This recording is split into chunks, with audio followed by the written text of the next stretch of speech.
एवढे उत्कृष्ट प्रकारची लायब्ररी तुम्हाला मिळाली. आम्ही पुण्यात असताना फुटपाथवर पुस्तकं मिळायचे, लायब्ररी म्हणून आपण जायचं, ते पुस्तक घ्यायचं, वाचायचं, परत द्यायचं. डेक्कनला फुटपाथवर या अशा लायब्ररी चालायच्या त्या काळामध्ये आणि आम्ही त्यावेळेपासून वाचायचो. आमचाच वर्ग मित्र होता डॉक्टर राजेंद्र चौधरी, आज आले तिथे. मी त्याच्याकडून ही प्रेरणा घेतली. वर्गामध्ये तो पुस्तकामध्ये हार्डी बॉयची पुस्तकं 6वी 7वीत असताना लपून वाचत बसायचा. खूप कौतुक वाटायचं, काय वाचन आहे याचं. त्याच्याकडून मी खरी प्रेरणा घेतली वाचनाची आणि आज आयुष्यात जे घडलं ते फक्त पुस्तकांमुळे घडलं. थँक्यू. वा, क्या बात आहे, क्या बात आहे. एक तुम्हाला विनंती करतो, हे बरंचसं असं भन्नाट जगणारी लोक आहेत, टाळ्या जरा व्यवस्थित होऊन जाऊ द्या आपल्यासाठी. त्यांना काही त्याची फार हाऊस नाही आहे, आपल्याला लक्षात राहील. मी जळगावचा आहे, थोडं अहिराणी भाषा आपल्याकडे जास्त बोलली जाते. 3,500 नोकरी, निम्मन, मग 650 मग उतरवणार, तटून काहीतरी व्यवसाय आणि तटून डायरेक्ट घर, आणि ते बी माय बाप मी सांगेल शे म्हणून. लोक येडं बिडं नाही म्हणतात का तुमले? मला असं विचारायचं आहे, असं जगणाऱ्या माणसाला ना खूप लोक काय काय म्हणत असतात अगोदर, तर तुम्हाला असे अनुभव आले का आणि त्याच्यावर तुम्ही काय केलं? एवढी सुरुवातीपासून ध्येय होतं की मला व्यवसाय करायचा आहे. आणि ध्येय करत असताना किंवा ध्येय गाठत असताना अडचणी 100% येतात. तुमच्या जवळचे, तुमच्या खूप जवळचे लोक तुमचा पाय ओढतात, तुम्हाला विड्यात काढतात. पण तुमचं जर ध्येय निश्चित असेल ना आयुष्यात, तर 100% त्याच्यावर तुम्ही मात करू शकता. माझ्या वडिलांनी मला कधीच विचारलं नाही ती का सोडली, ही का पकडली. कारण त्यांनी मला मी त्यांना सांगितलं मला व्यवसाय करायचा आहे. आणि मी सांगितलं नोकरी बदलली, त्यावेळेस त्यांनी मला काहीच विचारलं नाही, मला सरळ सरळ परवानगी दिली. इथे बसलेले, इथे जे काही लोक आज उपस्थित आहेत, हे लोकांना आयुष्यात काहीतरी ध्येय म्हणून इथं खरं बसलेत, म्हणून खरं इथं थांबलेत. ध्येयवेळी लोकच काहीतरी आयुष्यात बनतात, हे माझं ठाम मत आहे. किरणजी, मला एक प्रश्न विचारायचा. मी एक छोटीशी एक्सरसाइज लोकांकडून करून घेतो, चालेल? प्रत्येकाकडून या, चालेल? ओके. हा समोर कॅमेरा दिसतोय प्रत्येकाला? येस. समोर हात धरा आणि दोन्ही बोटांच्या गॅप मधून त्या कॅमेऱ्याकडे बघा. तो कॅमेरा दिसतो का तुम्हाला प्रत्येकाला? दिसतोय? आता बोटांकडे बघा. बोट दिसतंय? आता परत कॅमेऱ्याकडे बघा. आता परत बोटांकडे बघा. ज्या वेळेला कॅमेरा दिसतो त्यावेळेला बोट दिसत नाही, ज्या वेळेला बोट दिसतात त्यावेळेला कॅमेरा दिसत नाही. आयुष्य हेच आहे. तुमचं ते ध्येय आहे. ध्येयाकडे बघितलं तर अडचणी दिसणार नाही, अडचणींकडे बघितलं तर ध्येय दिसणार नाही. तुम्हाला काय बघायचं? शेती करत असताना हेच लक्षात ठेवा, माझं ध्येय काय, मला काय द्यायचंय, मला काय पिकवायचंय. मला एक प्रश्न याच्या संदर्भात विचारायचा आहे. 99 नाही 100% इथे बऱ्याच वेळा म्हणणं पण असतं आणि चर्चा असते, शेती परवडत नाही.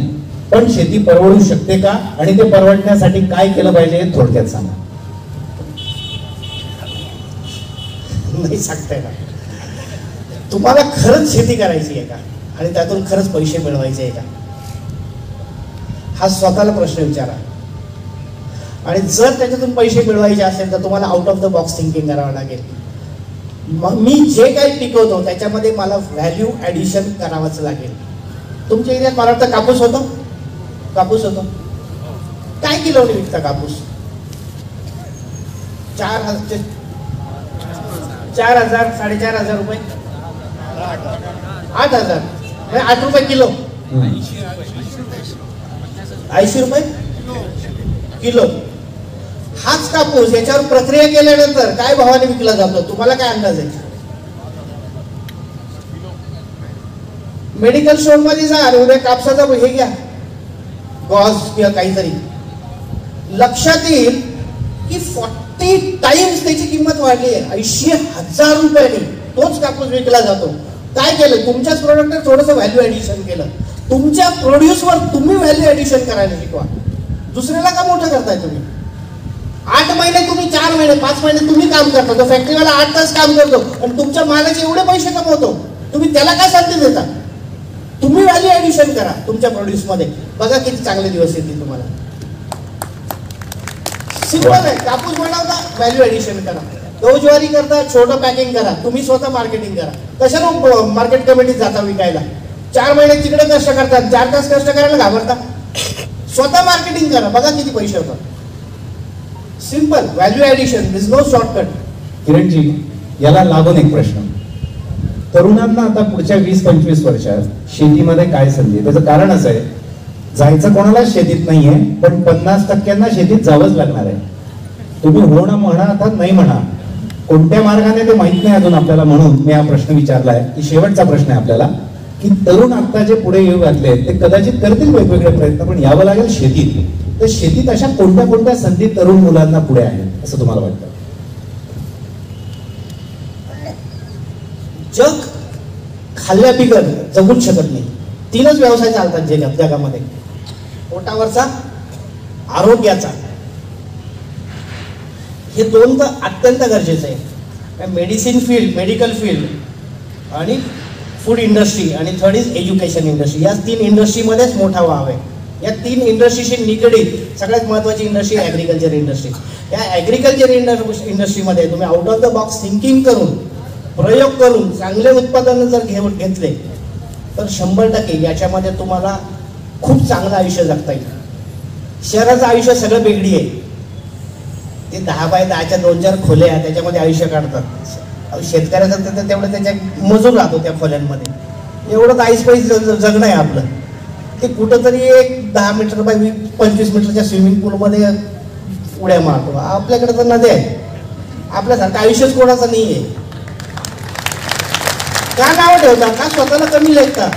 We are the best. Farming community is the best. So don't underestimate yourself. स्वतःला तर अजिबात कमी लेखू नका. 41 डेज फिरून आलोय. पैसे नसताना तिकीट काढून जा. आपल्यासारखे जुगाडी तर कोणीच नाही. शहरी लोकांना तर जमणारच नाही भाऊ. आपण इकडून तिकडे अशी उलटे पालटे तिकीट काढून जातो. इकडून दुबई तिकीट 4 ठिकाणी जाऊन मग लंडनला पोहोचतो. 22,000 रुपयाचं रिटर्न तिकीट लंडन.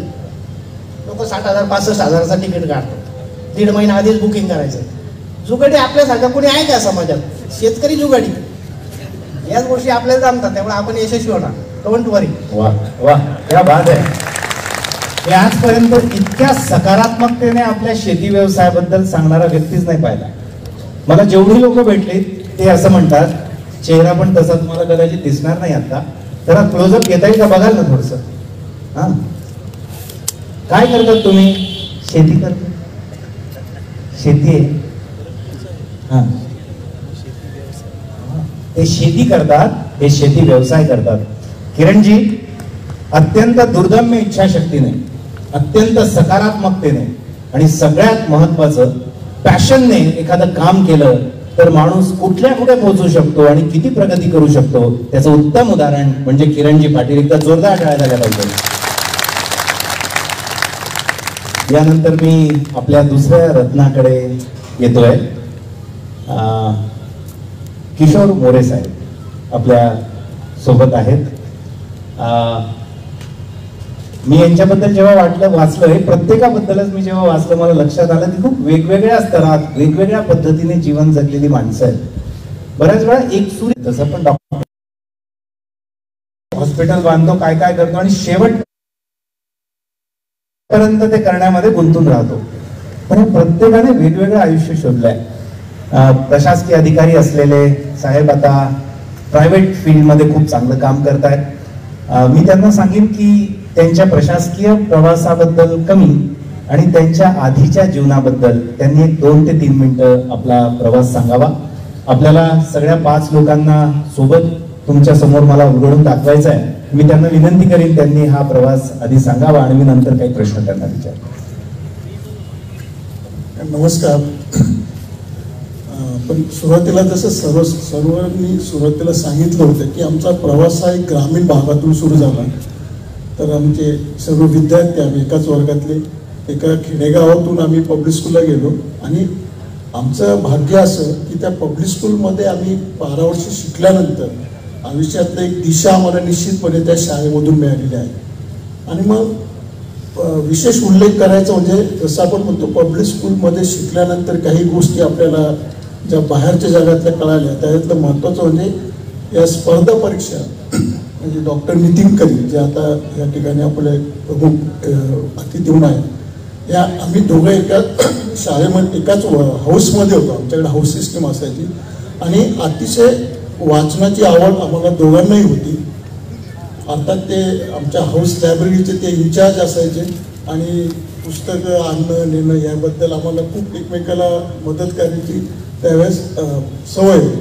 तर ह्या वाचनाच्या याच्यातून स्पर्धा परीक्षेबद्दल माहिती मिळत गेले त्या वयामध्ये ही 1980s मधली मी गोष्ट सांगतो की ज्या काळामध्ये स्पर्धा परीक्षा म्हणजे हे इव्हन शहरातल्या मुलांनाही माहीत नसायचं. तर त्या ठिकाणी त्याची माहिती झाली आणि अशा पद्धतीने एक पुढे ज्यावेळेस ग्रॅज्युएशन सुरू झालं वगैरे त्यानंतर मग ह्या परीक्षा देणं त्याच्याबद्दलची तयारी करणं हे सगळं झालं. आणि पुढे कॉलेज जीवनामध्ये सगळ्यात टर्निंग पॉईंट जो झाला म्हणजे आपल्या महाराष्ट्र सरकारची एक इन्स्टिट्यूट आहे मुंबईला. विशेषतः जे विद्यार्थी या ठिकाणी असतील त्यांना माहिती असावी की मुंबईमध्ये एक state institute for administrative careers ही एक संस्था आहे की ज्या ठिकाणी गव्हर्नमेंट ऑफ महाराष्ट्र आपल्याला स्टायपेंड देऊन आपल्याला ट्रेनिंग देतं. तर त्या ठिकाणी माझं सिलेक्शन झालं 86ला आणि खऱ्या अर्थाने मग आयुष्याला कलाटणी मिळाली. आता याच्यात गंमत अशी आहे की ग्रामीण भागातून ज्यावेळेस आपण प्रथमतः मुंबईला जातो त्यावेळेस आपल्यामध्ये एक न्यूनगंड असतो, एक थोडासा फोबिया असतो की शहरातले मुलं वगैरे. पण तिथं झाल्यानंतर हे लक्षात आलं की असं काही नाही आहे. आपल्याला ज्ञान असेल आपली तयारी असेल तर निश्चितपणे आपण त्या ठिकाणी चांगल्या पद्धतीने करू शकतो. आणि मग त्यानंतर आम्ही MPSC UPSC या परीक्षा दिल्या. MPSC म्हणून सिलेक्शन झालं आणि मग हा जो प्रवास आहे म्हणजे एकदम एका शेतकरी कुटुंबातून प्रशासकीय सेवेपर्यंतचा हा मला वाटतं केवळ आपण चांगले कष्ट ध्येय ज्याला आपण म्हणतो आपलं ध्येय होतं की आपल्याला हे करायचं आहे आणि आपल्याला गरज ह्या दोन्ही गोष्टीतून आपल्याला निश्चितपणे मला वाटतं हा मार्ग मिळाला. आणि कुठल्याही व्यक्ती ग्रामीण भागातला असू कुठलाही शहरी असेल तरी त्याला ध्येय जर असेल तर मला वाटतं निश्चितपणे ते आपल्याला प्राप्त होऊ शकतं. साहेब मला एक प्रश्न विचारायचा आपल्याला. यांच्यापैकी किती लोकांना तो अनुभव आलाय माहित नाही पण मला पण तो आलाय. आपण खेड्यातून जेव्हा शहरात जातो एक तर आपल्याला इंग्लिश लवकर जमत नाही. इंग्लिशचं दोर आपल्याला नवीन कोणाशी बोलायचं असलं तरी 2-2 दिवस विचार करावा लागतो आणि खूप अडचणी येतात खेड्यातून शहरात गेल्यावर. तर तुम्ही कसं याच्यावर मात केली तुम्हाला काय वाटतं याबद्दल? कारण खूप न्यूनगंड असतात मनामध्ये. सुदैवाने आम्ही पब्लिक स्कूलला शिकल्यामुळं इंग्लिश भाषा म्हणून न्यूनगंड कधी राहिला नाही आम्हाला. तो एक सगळ्यात चांगला आमचा शाळेचा फायदा आम्हाला निश्चितपणे होता. न्यूनगंड वेगळ्या पद्धतीचा होता. थोडं आपली घरची परिस्थिती आपलं बॅकग्राऊंड शेतकरी कुटुंबामध्ये आपण वाढलेलं असल्यामुळे आपल्याला एकंदरीत जे काही आपल्या घरातल्या वातावरणातलं हे वाढ झालेली असते ते वातावरण आणि शहरातलं वातावरण त्याच्यामध्ये खूप फरक असतो.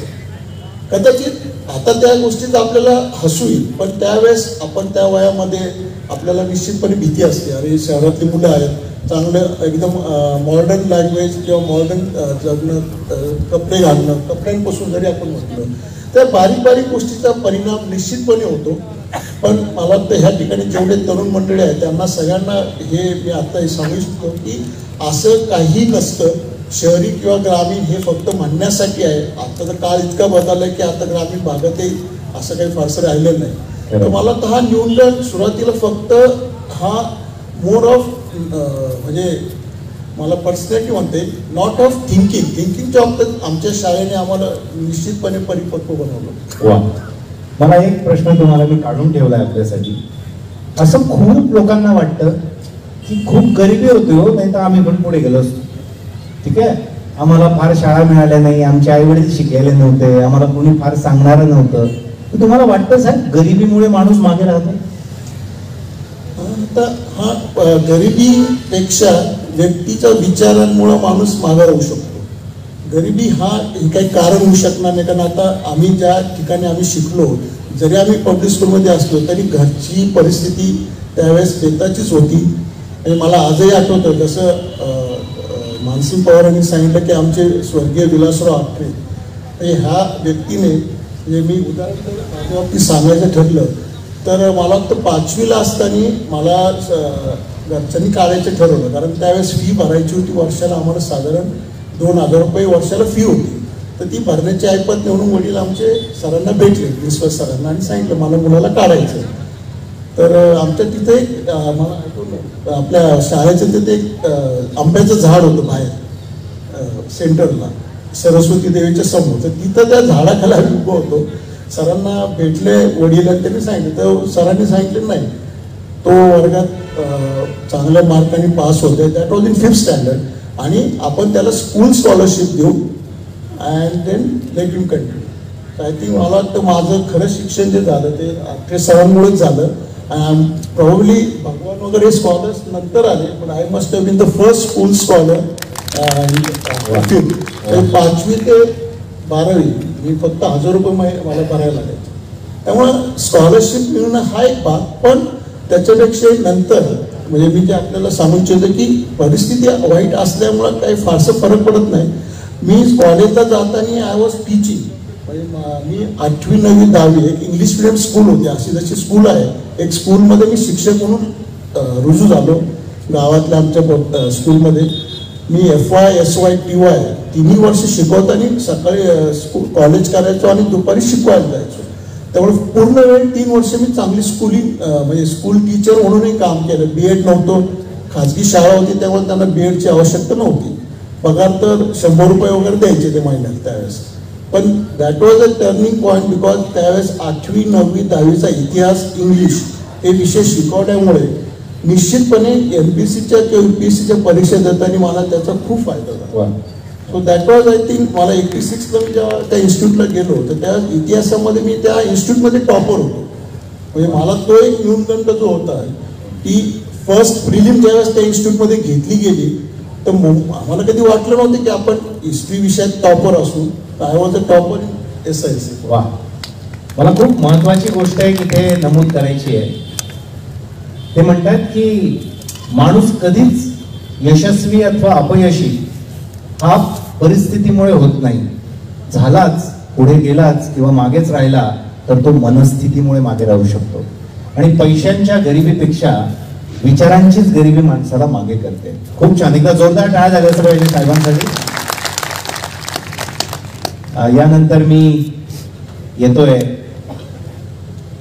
ते आदरणीय डॉक्टर साहेबांकडे. डॉक्टर भगवान बिरमुले साहेब पनवेलहून आलेले आहेत, डॉक्टर आहेत, लढवय्ये डॉक्टर आहे असं मला त्यांच्या ऐकून वाचनातून आलेलं आहे. मी त्यांच्याबद्दल काही माहिती घेतली आणि आज आवर्जून तुम्हाला सगळ्यांना सांगतो, एखादा वर्गच भन्नाट असतो नाही का, म्हणजे सगळे एका वर्गातले आहेत आणि मी या सगळ्या पहिल्या रांगेतल्यांचे पण इंटरव्ह्यू घेऊ शकतो. इतकी कर्तृत्वान मंडळी इथे सगळी समोर बसलेली आहे. तर एखादा वर्ग किती छान असतो आणि त्या वर्गातली सगळी स्कॉलर आणि सगळ्या अर्थाने स्कॉलर.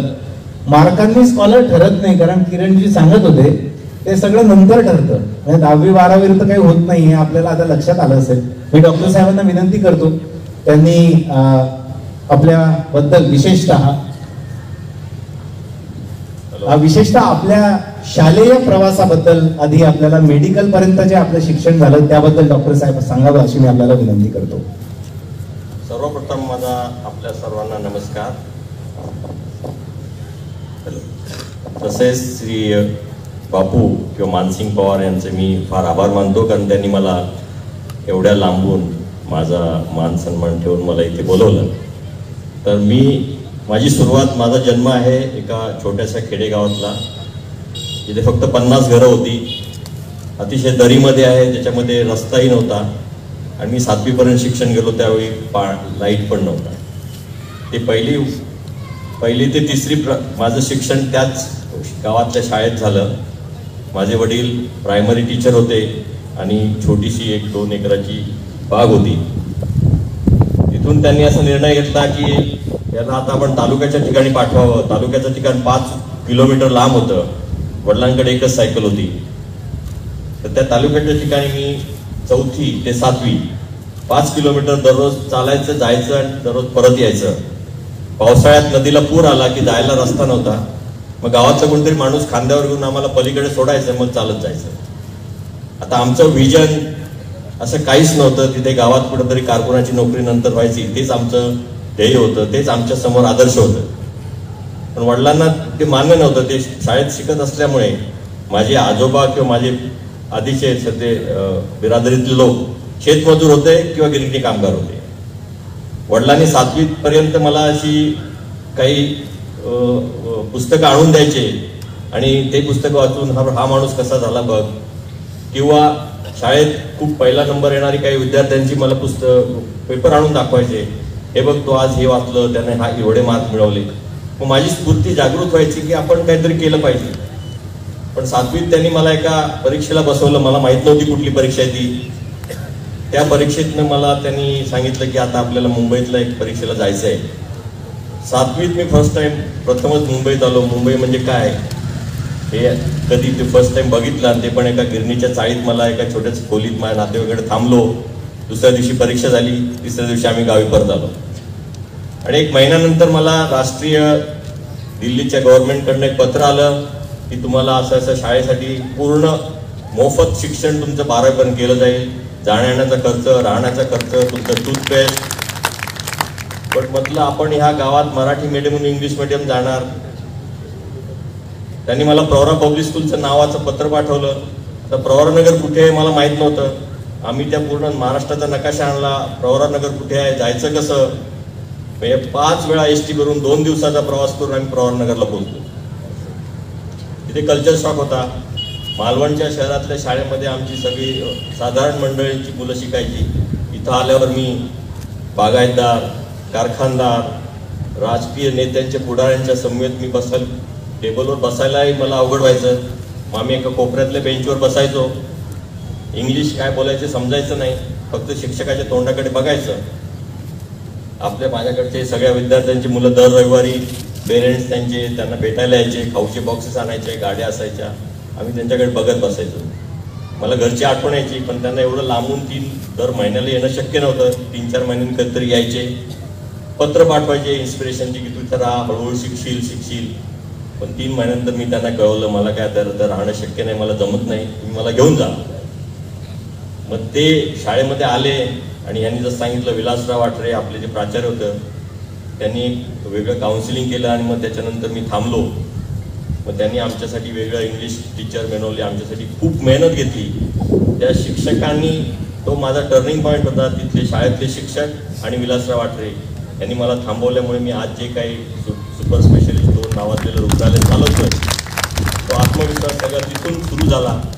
म्हणजे शिक्षकांचं आणि आजूबाजूच्या आपल्या पालकांचं आणि माझ्याबरोबरचे हे वर्गमित्र आता इथे आहेत, ते पण माझे इन्स्पिरेशन आहेत. कारण त्यांच्यातलं माझी काय कॅपॅसिटी नव्हती. सुट्टीच्या वेळेत आम्ही नुसतं घरी शाळेत थांबण्यापेक्षा ते लोक आपल्या घरी वस्तीवर घेऊन जायचे, मस्त खाऊ घालायचे. आल्यानंतर त्यांच्या पेरेंट्सने आलेले खाऊ वाटायचे. हळूहळू मी त्यांच्यात रुळत गेलो. माझी त्यांच्याबरोबर ती सोशो इकॉनॉमिक स्टेटस होती. मग 9वीमध्ये मी चांगले मार्क मिळवले. 10वीमध्ये सायन्स विषयात महाराष्ट्रात पहिला आलो. मग माझ्या शाळेतल्या सगळ्या शिक्षकांचा आत्मविश्वास खूप वाढला, त्यांची कौतुकाची थाप पडली, माझा उत्साह वाढला. मी अजून आत्मविश्वासाने करायला लागलो. आणि 12वी नंतर मला PCB ग्रुपमध्ये असे मार्क पडले की मी मेडिकलच्या ॲडमिशन लिस्टवर पहिला राहिलो.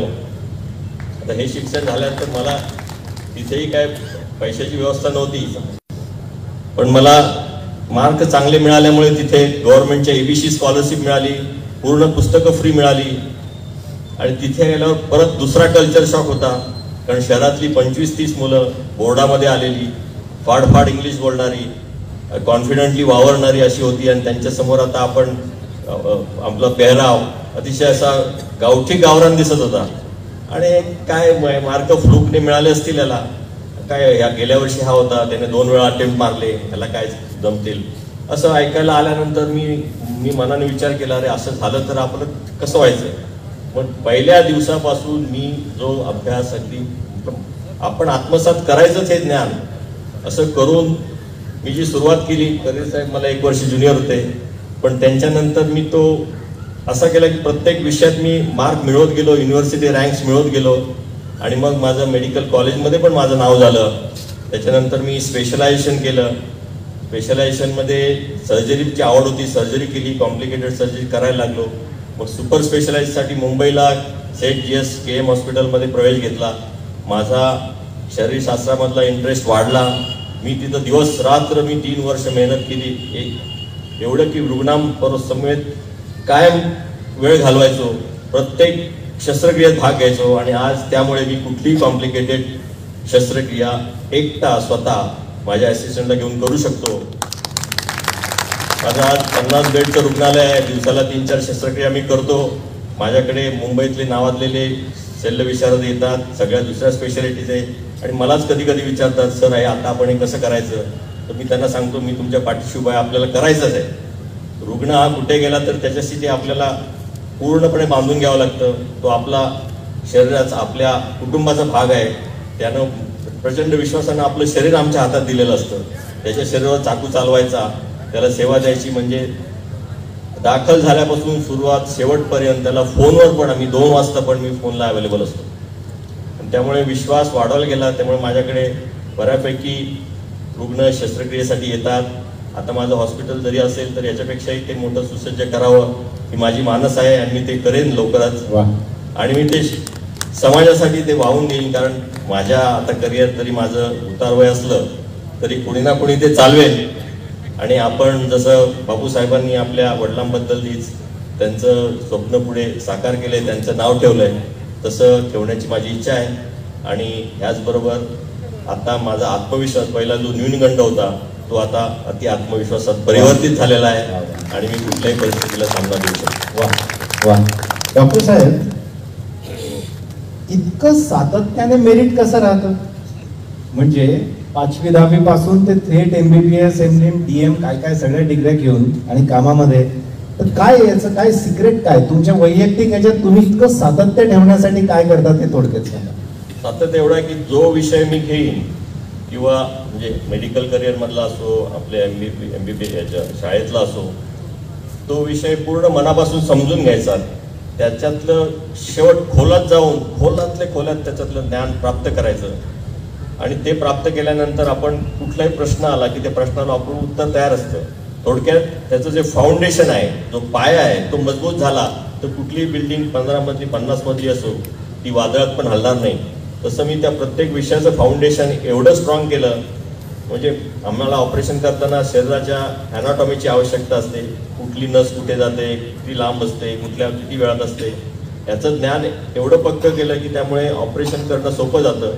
कुठल्याही पोटातल्या कुठल्याही भागात जाऊन मी कुठलंही ट्यूमर काढू शकतो. तो कॉन्फिडन्स निर्माण होण्यासाठी, हे सातत्य मिळवण्यासाठी आपल्याला पूर्ण खोलात जाऊन त्या विषयाचा अभ्यास करून फाउंडेशन स्ट्रॉंग करावं लागतं. मग आपलं मेरिटमधलं सातत्य काय मिळतं. सोपं जातं म्हणजे मी तुम्हाला सांगेल, सोपं ऑपरेशन नाही करत ते 1-1, 2-2, 3-3 दिवसांच्या बाळांचे ऑपरेशन करतात. छोट्या बाळांचे डॉक्टर आहेत, त्याचे सर्जरीचे निष्णात व्यक्ती आहेत. मला एक प्रश्न याच्या जरा वेगळा तुम्हाला विचारायचा आहे की ते या कामा व्यतिरिक्त तुम्ही एक सामाजिक चळवळ सुद्धा चालवतात. म्हणजे इतकं काम करून, अभ्यास करून तुम्ही एक सामाजिक चळवळ चालवतात, तर ती कशामुळे सुरुवात झाली आणि ते नेमकं काय काम करतात हे थोडक्यात सांगा. आता आपण ज्यावेळी कॉलेजमध्ये आहोत, शाळेमध्ये आहोत, त्यावेळी फक्त आपण अभ्यास करतो, प्रश्नपत्रिकाची उत्तरं देतो, त्याच्यावर मार्क मिळतात, आपण डिग्र्या मिळवतो. मग एखाद्या ससून रुग्णालयात आपण पूर्ण वेळ काम करतो, त्यावेळी आपल्याला सरकार पगार देतं, पण आपल्यावर कुठलीही जबाबदारी नसते. जर एखादी घटना घडली तर आपल्याला पूर्णपणे प्रोटेक्शन असतं. ज्यावेळी आम्ही व्यवसायात बाहेर येतो किंवा स्वतः खाजगी व्यवसाय सुरू करतो, त्यावेळी असंख्य विघ्न आपल्या आजूबाजूला वावरतात. त्याच्यात शासकीय विघ्न असतात, समाजातल्या राजकारणी लोकांची विघ्न असतात, अशा प्रवृत्तीचे लोक असतात, ते ब्लॅकमेलिंग करायला येतात. अक्षरशः मी ज्यावेळी हॉस्पिटल सुरू केलं, एका बिल्डिंगमध्ये, एका संस्थेच्या एका फ्लॅटमध्ये केलं, त्यावेळी मला 5 ते 7 वर्ष नोटिसेस, कोर्टाच्या केसेस यांना सामना करावा लागला. पण मी मागे हटलो नाही. म्हटलं आपण पळून जायचं नाही. आपण MCH केलेलं आहे, आपल्याला बुद्धिमत्ता आहे, आपल्याकडे कला आहे, आपण हार्डवर्क करून हे स्किल मिळवलंय. आपण कुठल्याही परिस्थितीत मागे हटायचं नाही. आणि त्या दृष्टिकोनातून त्यावेळी माझ्या बाजूला सपोर्ट करायला ना माझे कुटुंबीय होते, ना मोठी मित्रमंडळ होती, ना कुठला राजकीय वर्चस्व होता, ना आर्थिक सामर्थ्य होतं. फक्त माझ्याकडे काय होती, मनाची इच्छाशक्ती एवढी होती त्या दिवसात मी आजूबाजूच्या सामाजिक लोकांना एकत्र करायला सुरुवात केली आणि त्यांना मी माझं एक सिटीजन्स युनिटी फोरम नावाची संस्था मी 2000 सालीची चालू केली. त्याच्यातून माझ्याकडे आज त्या संस्थेतर्फे मी लोकांच्या प्रश्नासाठी शासकीय एजन्सीजकडे समन्वय साधण्याचा प्रयत्न केला. त्याच्यात कमिशनर आले, पोलीस कमिशनर आले, MSCB आली, ट्रॅफिक पोलीस आले, रिक्षाच्या मीटरप्रमाणे चालवण्याचे आंदोलन आले. म्हणजे लोकांच्या समस्येसाठी मी पुढाकार घ्यायला लागलो. मी पुढे बघितल्यानंतर आजूबाजूच्या समाजात हा माणूस डॉक्टर व्यवसाय करून पैसेच मिळवत नाहीये, तर आपल्या समस्येसाठी आपल्या बरोबर सगळीकडे हिंडत असतो, हे समाजात पसरलं. त्यामुळे माझ्याकडे कुठलीही घटना झाली तरी माझ्या रुग्णालयावर कुठली दगडफेक कधी आधी झालेली नाही, ना कोणी वाद घालत नाही. वा, क्या बात, एकदा जोरदार टाळ्या झाल्या पाहिजे. आपण ज्या परिस्थितीतून आलो त्या परिस्थितीची जाणीव ठेवून कठीण मेहनत करून त्यात सातत्य ठेवून माणूस कोणत्या उंचीवर जाऊ शकतो आणि त्या उंचीवर गेल्यानंतरही सर्वसामान्यांच्या प्रश्नांची जाण ठेवून लढा सुद्धा देऊ शकतो, याचं उत्तम उदाहरण म्हणजे डॉक्टर साहेब. एकदा जोरदार टाळ्या झाल्या पाहिजे. धन्यवाद डॉक्टर साहेब. यानंतर मी वळतोय एका व्यावसायिकाकडे. जसं शेतकऱ्याच्या बाबतीत आहे तसं मराठी माणूस कायम व्यवसायाचा सल्ला लवकर आपल्या मुलांना देत नाही.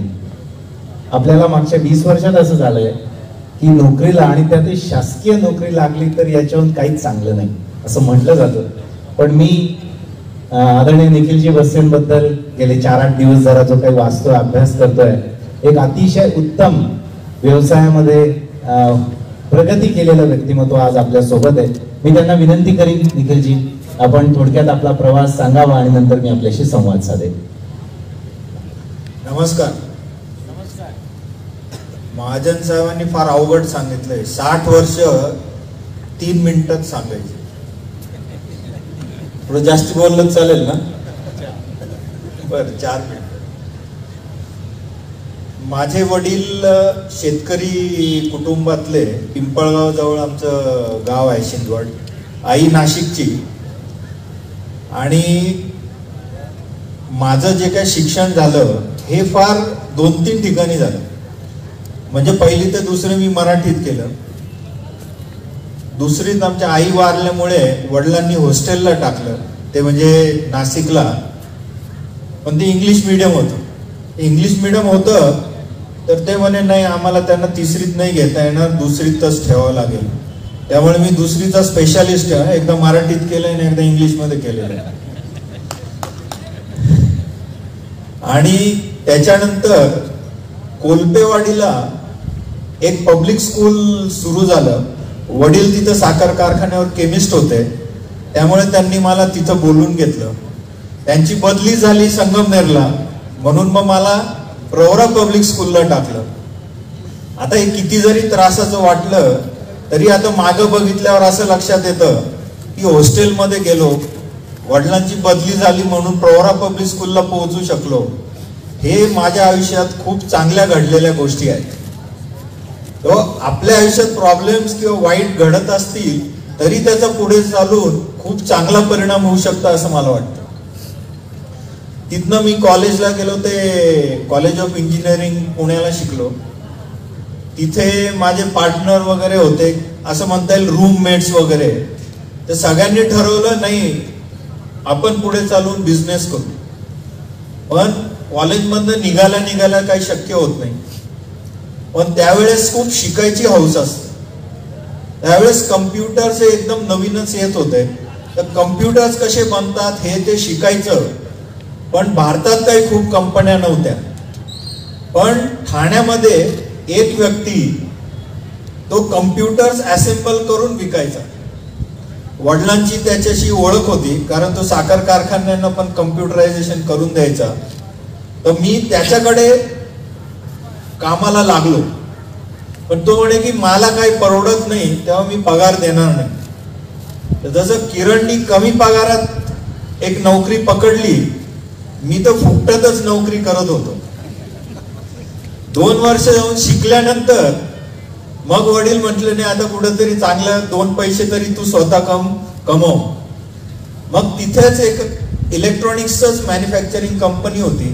ती कंपनी भारतातले न्यूक्लिअर पॉवर कॉर्पोरेशन्स आहेत त्यांना खूप इक्विपमेंट बनवून द्यायची. तिथे मला खूप चांगला अनुभव आला. त्यावेळेस माझा कॉलेजचा जो रूममेट होता अब्बास अबुजीवाला, तो माझ्याकडे आला. तो म्हणे, निखिल, आपण जे कॉलेजमध्ये ठरवलं तर आता कंपनी सुरू करायची का? मी एका पायावर त्याला म्हटलं हो. चांगली नोकरी होती. मला त्यांनी मुंबईत फ्लॅट दिला होता राहायला. पण ते सगळं सोडून आम्ही नाशिकला आलो आणि ठरवलं की आपली कंपनी सुरू करायची. सुरू करायची ठरवले तर भांडवल कुठनं आणायचं? वडील म्हणे, माझ्याकडे काही एवढे पैसे नाहीये, मी इकडे तिकडे सगळ्यांना दिले नातेवाईकांना, तू जर जाऊन कलेक्ट करू शकला तर कलेक्ट कर आणि सुरू कर. आम्ही ठरवलं होतं 1 लाख रुपये, 3 पार्टनर आहोत आम्ही, 1 लाख रुपये गोळा करून सुरू करायचं. पण कसे बसे 80,000च जमवता आले. तरी माझ्या पार्टनर्सनी म्हटलं, ठीक आहे, तू 20,000 कमी दिले तरी आपण एकत्र तशीच पार्टनरशिप सुरू करू. हे पैसे जमा करून MIDC कडनं जागा तर घेतली, पण मशीन्स वगैरे घेण्यासाठी परत पैसे नाही. त्यावेळेस लोन ऍप्लिकेशन करायचं ठरवलं तर MSFC नावाची गव्हर्नमेंटची त्यावेळेस मला वाटतं एक एजन्सी होती. ते नवीन जे कोणी धंदा सुरू करणार असतील त्यांना लोन द्यायचे. तर 3 लाखाच्या लोनसाठी आम्ही जवळजवळ 14 महिने सकाळ संध्याकाळ त्या MSFCच्या ऑफिसमध्ये जाऊन हा कागद, तो कागद, हे या एजन्सीकडनं हे घेऊन या, हे साईन करून आणा, हे शिक्के मारून आणा. 14 महिने लढल्यानंतर आम्हाला त्यांनी 3 लाखाचं लोन दिलं आणि आमची फॅक्टरी सुरू झाली. फॅक्टरी सुरू झाली आणि आम्हाला एक ध्येय होतं की काही नाही तर खूप चांगलं काम केलं पाहिजे. चांगलं काम करण्याच्या ह्याच्या मी काय म्हणेल इच्छेपायी आम्ही खूप धडपडलो. सांगायचं झालं तर जर्मनीमध्ये आम्ही एकदा ठरवलं की आपण जाऊन जर्मनीमध्ये एक्झिबिट करायचं. जसं किरण म्हणाला जुगाडू असता, आम्ही पण खूप जुगाड वगैरे जमा केले आणि तिथं एक्झिबिट केलं. पण तिथे एक्झिबिट केल्यानंतर असं लक्षात आलं की या सगळ्या जगाच्या मनाने आपण पण काही खूप कमी नाही होत. असं लक्षात आलं की आपले पण मशीन चांगले आहेत. आणि तिथे आमच्याच फील्ड मधला जगातला जे टॉप होते, सहज त्यांच्या स्टॉलवर जाऊन त्यांच्याशी गप्पा मारताना त्यांना म्हटलं, भारतात तुम्ही का नाही मॅन्युफॅक्चर करत आमच्या बरोबर? आता काय करायचं काय नाही करायचं काही प्लॅन नव्हता. फक्त एकच होतं, धाडस होतं. त्यांनी ते ऐकल्यानंतर ते पण आले. स्विस कंपनी होती, जगातली 1 नंबरची. आणि मग त्यांनी आपल्याकडनं एक मोठे मशीन्स त्यांचे डेव्हलप करून घेतले. आणि तिथनं जो प्रवास सुरू झाला, तर आज मला असं सांगायला खूप अभिमान वाटतो की 70 ते 80% आपण एक्सपोर्ट करतो. ते स्वित्झर्लंड झालं, जर्मनी झालं, साऊथ कोरिया झालं, जपान झाले. हे सगळे टेक्नॉलॉजिकली ऍडव्हान्स्ड कंपनीज देश आहेत. त्यांच्याकडे सुद्धा आपले मशीन्स जातात. आणि आता एक ध्यास असा आहे की या सगळ्या देशांमध्ये आमचं जे काही फील्ड आहे, एक विशिष्ट प्रकारचे मशीन्स बनवतो, त्या याच्यात भारताचं नाव सुद्धा सगळ्यांनी घेतलं पाहिजे की नाही, भारतात सुद्धा खूप चांगले मशीन्स बनतात. या ध्येयानेच आम्ही चालवत असतो. आता एक छोटस डायव्हर्ट करून सांगतो की लायब्ररी, आज लायब्ररीच्या निमित्ताने आपण सगळे आलोय. शाळेमध्ये आम्हाला खूप पुस्तकं मिळायचे वाचायला. आम्ही खूप म्हणजे प्रवरा पब्लिक स्कूलला होतो, सगळ्यांनीच सांगितलं खूप नशीबवान होतो. आता जसं किरण म्हणाला, डॉक्टर चौधरी हार्डी वॉइसचे पुस्तकं लपून लपून वाचत होते. पण आम्हाला लायब्ररीमध्ये कधी पण पुस्तकं जाऊन चेंज करता यायचे, स्वतः घेता यायचे, खूप लिबर्टी होती. आमची कॉम्पिटिशन लागायची की दिवसाला 1 पुस्तक वाचलं पाहिजे. आणि महिने असे गेले की आम्ही दररोज 1 पुस्तक वाचत होतो. ही वाचनाची सवय जी आहे याच्यानेच हा कॅरेक्टरमध्ये डेव्हलपमेंट होते. आज सुद्धा इंडस्ट्रीमध्ये आमची एक असोसिएशन आहे, TLC आहे, टीचिंग लर्निंग कम्युनिटी म्हणून. जवळजवळ 500 ते 600 सगळे इंडस्ट्रियलिस्ट आहे. सांगली, कोल्हापूर, पुणे, नाशिक, नगर, औरंगाबाद इथले सगळे आहेत. पण आम्ही दर महिन्याला एकदा, दोनदा, तीनदा भेटतो आणि अभ्यास करत असतो आणि शिकत राहतो. जर तुम्ही तुमचा व्यवसाय कुठलाही असो, शेतीचा असो, कुठलाही असो, जर तुम्ही शिकत राहाल, जर का तुम्ही त्याच्यात अभ्यास करत राहाल, तरच तुम्ही टिकू शकता आणि पुढे जाऊ शकता. कारण ज्ञान हे इतक्या झपाट्याने आउटडेटेड पण होतंय की तुम्ही जे कॉलेजमध्ये शिकलेले ते आज काहीच उपयोगाचं येणार नाही. तुम्हाला नवीन शिकावंच लागतं.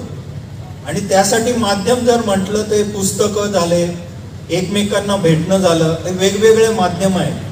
पण या सगळ्यांमध्ये वाचन हे सायंटिफिकली वेगळं आहे. त्याच्यानी जो काही फायदा होतो तो खूप वेगळा आहे. आणि त्यामुळे ह्या लायब्ररीचा जर सगळ्यांनी उपयोग केला, मला असं वाटतं की एक खूप वेगळा बदल तुमच्यात येऊ शकतो. थँक्यू. वा, क्या बात आहे.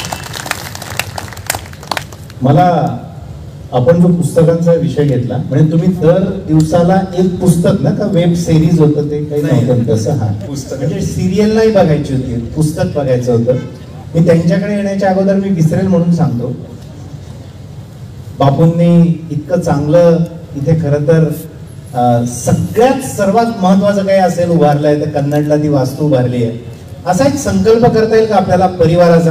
आणि मला इथे सगळे शिक्षक जास्त दिसत आहेत, पालक दिसत आहेत, पोरं सोरं जरा कमी दिसत आहेत. मी नंतर घेईल त्यांना कसा घ्यायचा संवाद. आपल्याला एक संकल्प करता येईल का घराचा, की आठवड्याला एक दिवस 1 तास आम्ही लायब्ररीत जातो. आठवड्याला 1 दिवस 1 तास. मायबाप जातील तर पोरं जाण्याची शक्यता आहे बरं का. प्रॉब्लेम आपला काय आहे, आपण मुलांना सांगतो अरे वाचला पाहिजे, त्याला दिसतं बाप वाचतच नाही, आईला वेळ नाही, तर मुलं ऐकणार नाही. व्यायाम आणि वाचन या 2 गोष्टी अशा आहेत, जो करतो त्यालाच त्याचा फायदा होतो आणि बाकीच्यांना आयुष्यात कधीच होत नाही. आणि जे स्वतः करतात तेच इतरांना सांगू शकतात. तर मला असं वाटतं की आज संकल्प करावा. या सगळ्यांमध्ये समान धागा हाच आहे की हे सगळे वाचन करतात, पण करायचे नाही, अजून करतात. शेतकरी आहे, व्यावसायिक आहे, डॉक्टर आहेत, अधिकारी आहेत, पुस्तक वाचतात. ज्याच्या घरात नाही पुस्तकाचं कपाट, त्याचं घर होईल पुढच्या 5 वर्षात सपाट. मी तुम्हाला आधीच सांगितलं, मी एकही गोष्ट अंदाजे सांगतच नाही. आणि यांच्या हायला होऊन गेल्या सगळ्या, किती प्रगती होऊन गेली आणि अजून सोडलं नाही. आपल्याला अनेकांना वाटतं, विशेषतः मास्तरांना, आपण मास्तर आहोत, इतका व्याप असतो, सर वाचनच होत नाही, इतके कामं असतात. तुम्हाला सांगू, आपल्यापेक्षा हे लोक डबल प्रचंड कामात असतात पण हे वाचन करतात. आता निखिलजींकडे येतो, एक एकदम उमद व्यक्तिमत्व. निखिलजी, व्यवसायात भीती नाही वाटत का? कारण आम्हाला कायम असं वाटतं की व्यवसायात काही खरं नसतं. नोकरी कशी, आपल्याला दुष्काळ पडो, काही येऊ, कोरोना येऊ, आपला पगार बिलकुल गॅरंटेड असतो. व्यवसायात काही खरं नसतं असं आम्हाला वाटतं. तुम्हाला भीती वाटत नाही का? आणि भीती वाटत असेल नसेल, तुम्ही त्याच्यावर कसं काम करतात? भीती वाटते ना, नक्कीच भीती वाटते. आणि वाचनाचा थोडासा परिणाम सांगतो, किंवा आता मगाशी म्हटलं गांधीजींचा पण थोडासा परिणाम आहे, त्याच्या संदर्भात सांगतो की भीती वाटतं. आता एक उदाहरण द्यायचं झालं तर घरी एखादं लहान मुलं असतं, कुठनं उडी मारताना एखादा खूप बिंदास उडी मारतो, दुसरा घाबरतो. आपण त्या घाबरणाऱ्या मुलाला काय म्हणतो, हे काय घाबरटे. पण जर खरं त्याचा आपण अभ्यास केला तर तो हुशार असतो. त्याला कळतं मी बावळाटासारखं इथनं उडी मारली तर मला लागेल. पण त्या हुशार मुलाला आपण काय म्हणतो, घाबरट म्हणतो. हा बदल आपल्याला करता आला पाहिजे.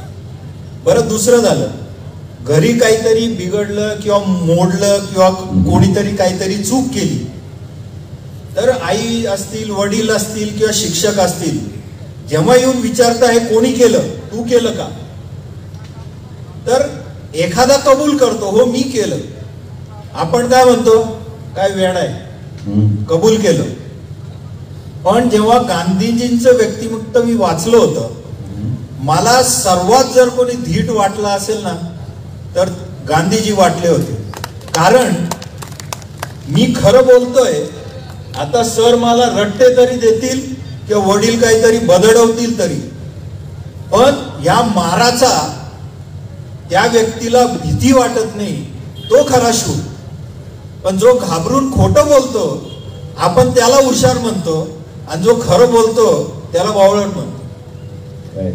बघण्याचा दृष्टिकोन हा बदलत गेला पाहिजे सगळ्या ठिकाणी.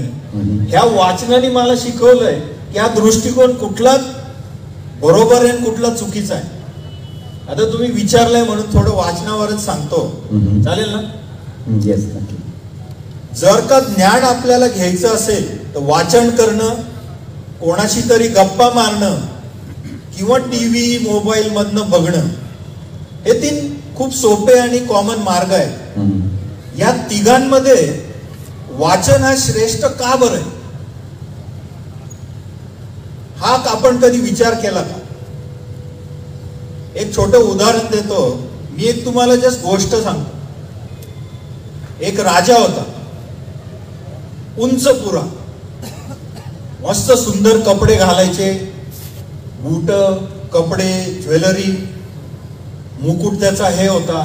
चालल्यानंतर त्याच्या मागे हे मोठा ताफा असायचा, त्याचा महाल एकदम सुंदर, राज्य खूप व्यवस्थित चालवत होता. ही गोष्ट आहे. आता मी ही सगळ्यांना सांगितलं, पण एक हीच गोष्ट मी समजा तुम्हाला एका व्हिडिओच्या माध्यमातून दाखवली. हा राजा तो चालतोय, त्याच्या मागे हे सगळे, त्याचा महाल. या दोन्ही गोष्टींमधला फरक असा आहे की जेव्हा मी तुम्हाला फक्त शाब्दिक किंवा तुम्ही वाचतात तेव्हा इथं जेवढे लोक होते ना, प्रत्येकाच्या डोक्यात राजा जो काही निर्माण झाला हा वेगळा होता. कुठल्याच 2 व्यक्तींच्या डोक्यामधला राजा सारखा नव्हता. नुसतं वाचन केलं ना त्यांनी आपल्याला जे काही विचार करायचा असतो, इमॅजिनेशन करायचं असतं, क्रिएटिव्हिटी वाढवायची असते, ती ह्या पद्धतीने होते. पण जेव्हा आपण टीव्ही बघतो ना तेव्हा सगळ्यांच्या डोक्यातला राजा तसाच असतो. विचार करण्याची शक्ती आपली कमी होते. किरण जो काही टीव्ही बघत नाही हा खूप चांगली गोष्ट करतो. वा वा वा. निखिलजी, 2 प्रश्न आहे तुमच्यासाठी. दोघं प्रश्न 1-1 मिनिटांचे आहेत. इथे अनेक तरुण लोक बसली आहेत. तरुण म्हणजे मनाने तरुण असलेली, ज्यांना वाटतं की आपण काहीतरी वेगळं अजून करावं का, ज्यांना व्यवसाय करायची इच्छा आहे, त्यांच्यासाठी काहीतरी असं सांगा की हे 3 मुद्दे तुम्ही जर व्यवसाय करणार असेल तर एवढे 3 मुद्दे लक्षात ठेवा. तसं बघितलं तर व्यवसाय करण्यासाठी मला जर विचारलं तर कुठल्याही मुद्द्याची गरज नाहीये. प्रत्येक व्यक्ती हा वेगळा आहे आणि तो करू शकतो व्यवसाय. जर काही पाहिजे असेल तर हा कॉन्फिडन्स बाळगला पाहिजे की नाही मी करू शकतो. दुसरं, एन्क्विजिटिव्ह नेचर पाहिजे. का घडलं असं, हे का बरं असं.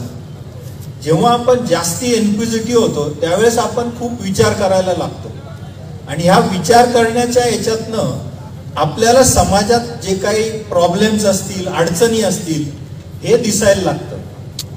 आणि वाचन जर करत असाल तर या गोष्टींवर तुम्हाला क्रिएटिव्ह सोल्युशन्स पण मिळतात, तर व्यवसाय करणं खूप सोपं होईल. बर, व्यवसाय करायचा हा एकट्याचं काम नाहीये. बाकी बऱ्याच ठिकाणी एकटं करू शकतो, पण व्यवसाय करायचा झाला तर हा टीमवर्कच असतो. तुम्ही लीडर जरी असला तरी तुम्हाला एक टीम लागते, ज्याच्यामुळे तुम्ही कंपनी स्थापित करू शकता आणि काय जे करायचं असेल ते करू शकता. तर तुम्हाला एक टीम प्लेअर असावं लागतं. आपल्याला एक टीम प्लेअर कसं होता येईल आणि माणसांना कसं सांभाळता येईल हे तुम्हाला शिकलं पाहिजे. वा, क्या बात है, क्या बात है. मी एक थोडा वेगळा प्रश्न विचारतोय तुम्हाला आता शेवटचा. मंडळी, कर्तृत्व माणसाला यशस्वी बनवतं, पण दातृत्व माणसाला महान बनवतं. मी आज या कार्यक्रमाला येण्यामागचं मला विचारलंय कोणीतरी खरं तर की तुम्ही कसं काय या कार्यक्रमाला आले. तर हा दातृत्वाला सलाम आहे. आज आदरणीय मानसिंगजींनी जे काही दातृत्व केलेलं आहे परिवाराने, त्यांच्या मित्र परिवाराने मिळून हे जे काही उभारलंय त्याला तोड नाही. तर बापू साहेबांबरोबर तुमचं शिक्षण झालेलं आहे, त्यांच्याबद्दलची एखादी आठवण सांगा.